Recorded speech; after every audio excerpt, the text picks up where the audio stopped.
Thank you for watching. I'm here today to talk about building community and influencing change. And a lot of what this came from was me just wanting to be in public, which is a hard one.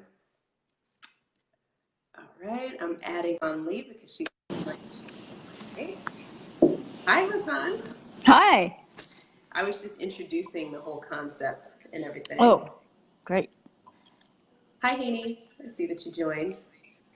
So, this Facebook Live, being vulnerable in public.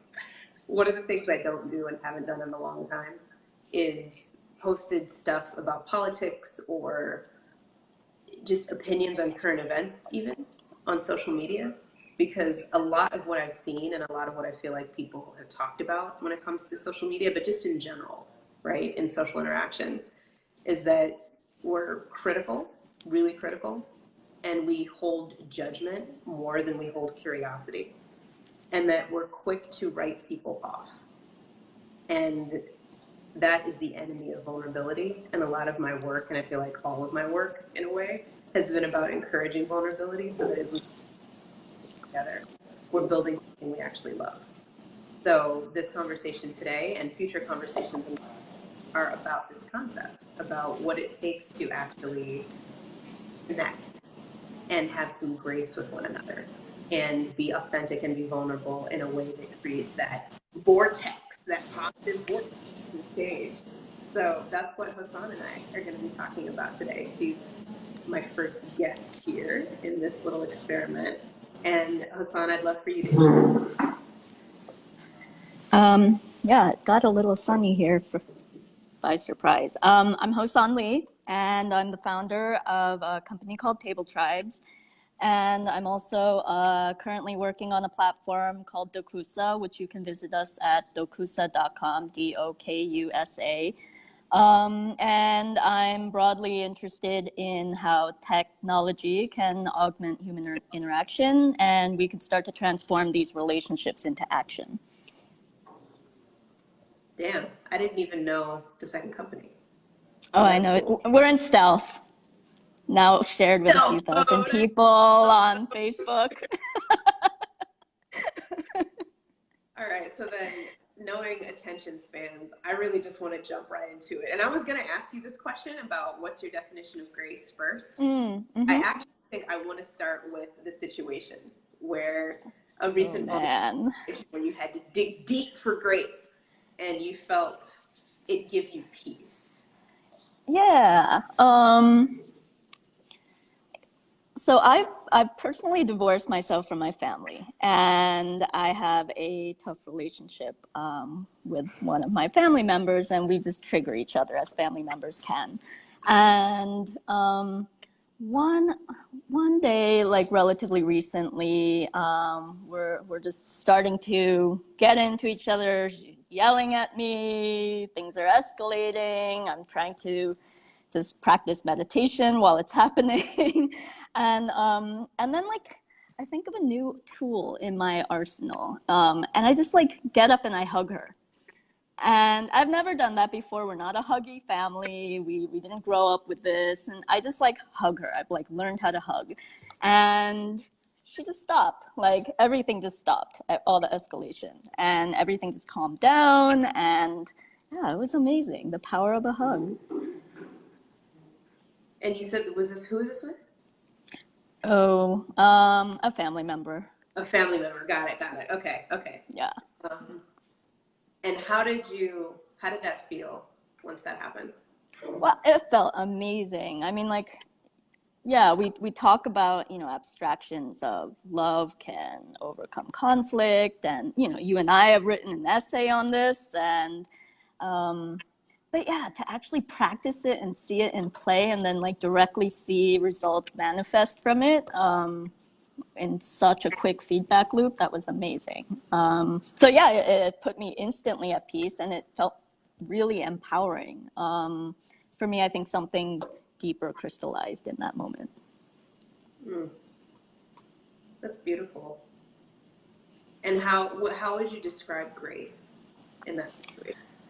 I had to really think very deeply about this because I don't really have a deep faith tradition. And I mean, like, I'm familiar with the concept of practicing grace. And, you know, I went to art school, so we talk a lot about like graceful gestures and things like that, graceful people.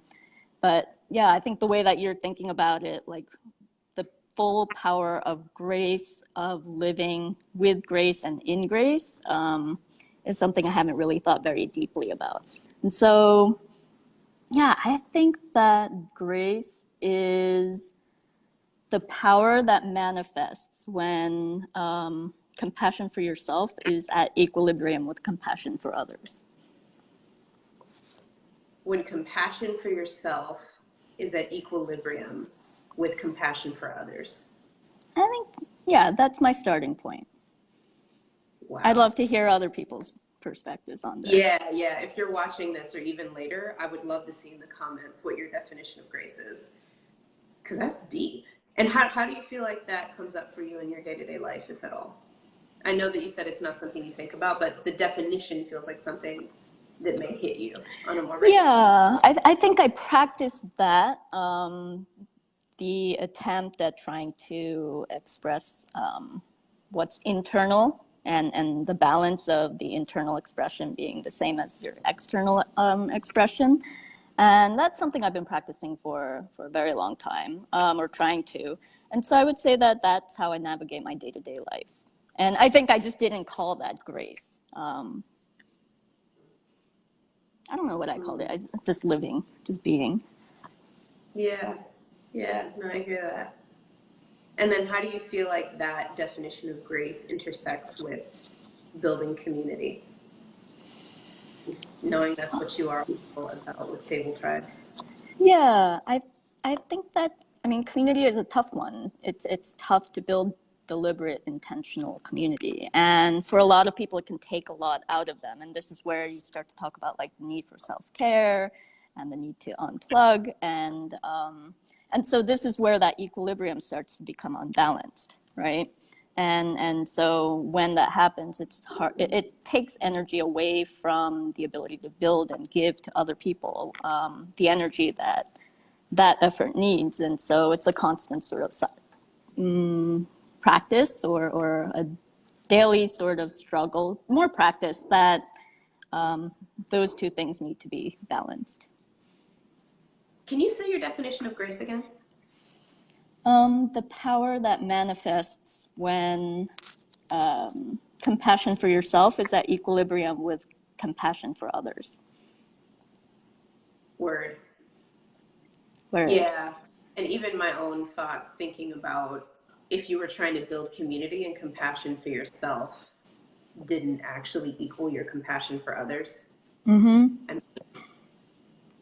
I know I'm live right now, so there's something I want to say that I feel I don't really want to say because I know that I'm live.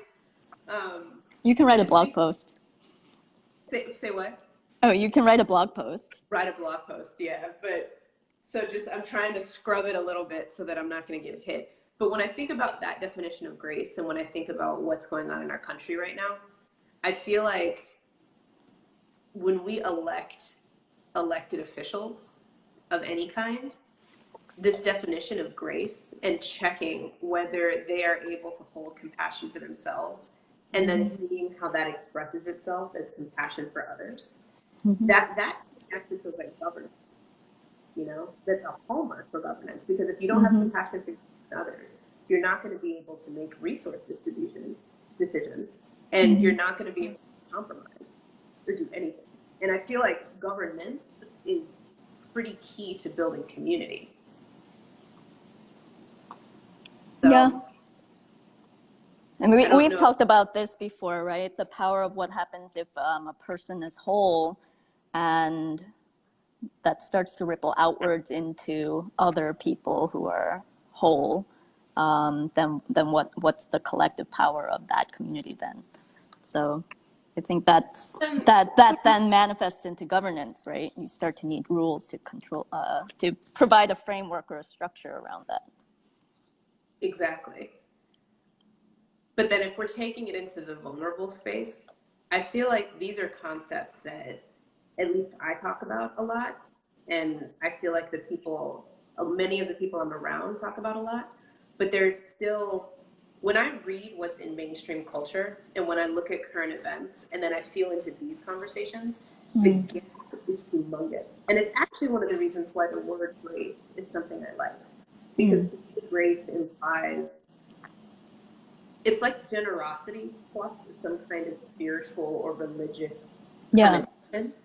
And I feel like that's been a big divide from what I've seen is people, like even in the fake news stuff, right? One of the things that kept occurring to me around fake news is that people who are religious, there's like a whole set of people in this country who the idea of story as the foundation of their faith, right?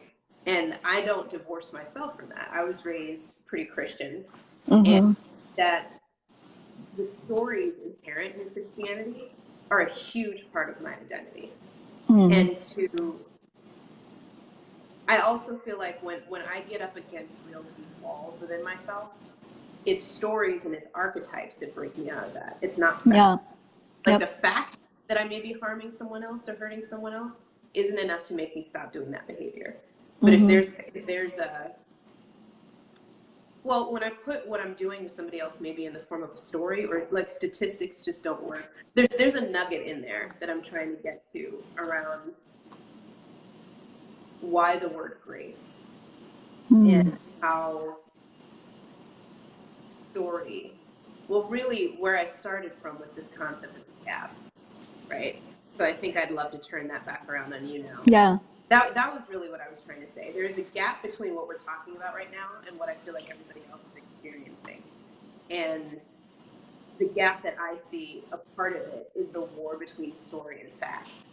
And I feel like that's really tied into this concept of compassion, and I think it's tied into language. So you talking about grace and me talking about grace, for me, feels like it's a part of it, or at least that's what I would hope it would be.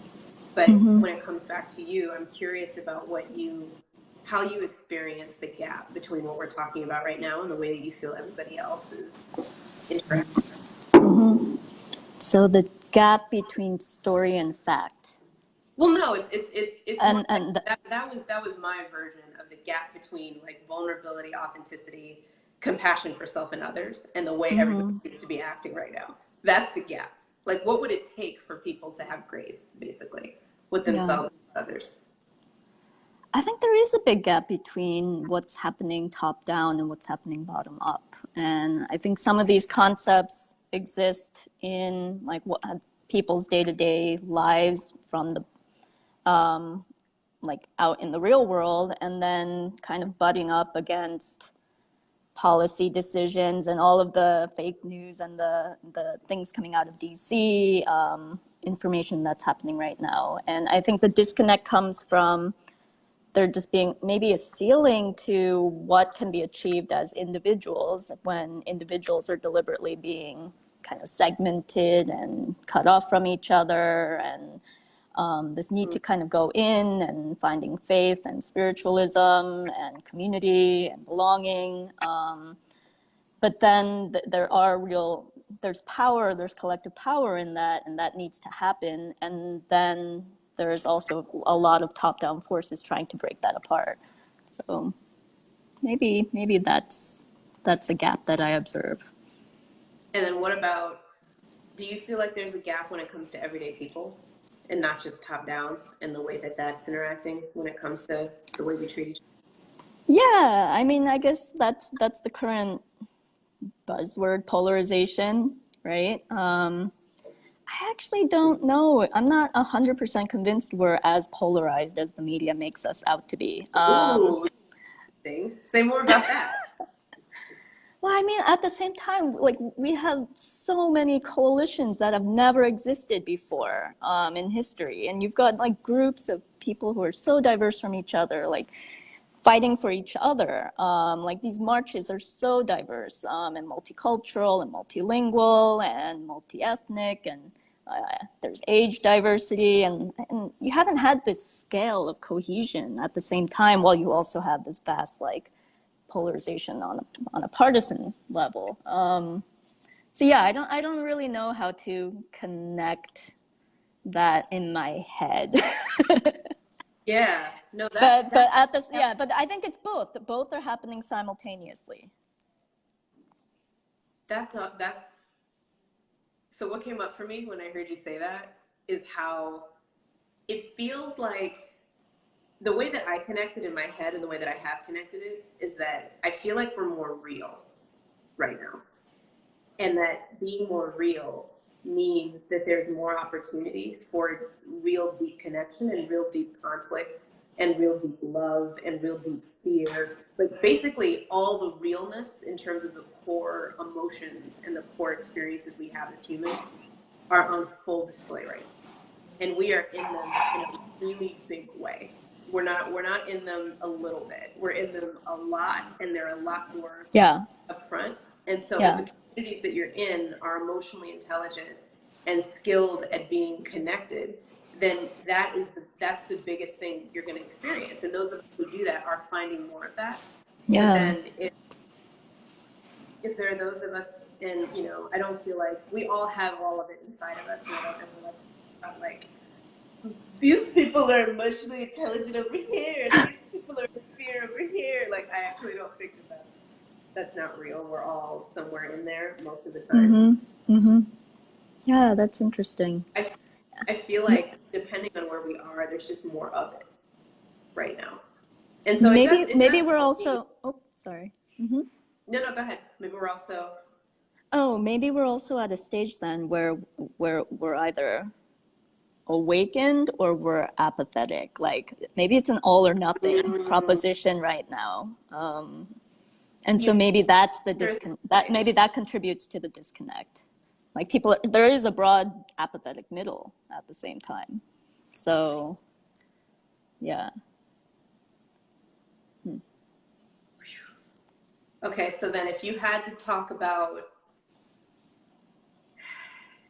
a takeaway from this conversation in terms of practices that you do to stay on the good side of this, what would they be?